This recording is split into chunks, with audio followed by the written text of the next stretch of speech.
речь идет о видео, которое было распространено в социальных сетях об избиении гражданина Сабеки Астамура в первом отделе милиции города Сухуми. Данная информация, вообще данное видео ко мне поступило от моих сотрудников в 13 числа этого месяца.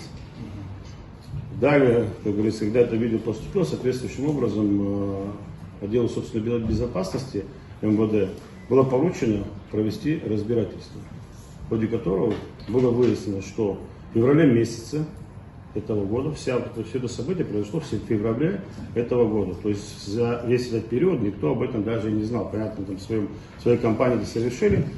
Позже, как это видео и от кого оно вышло, знаем, кто снимал, но от кого оно вышло и как, мы не знаем. Если ранее мы получили бы эти сведения, конечно же, мы приняли соответствующие меры.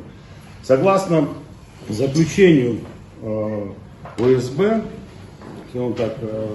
основным участником был сотрудник по фамилии Кяхбов. Они все уже также знают, потому что в социальных сетях у нас эта информация есть.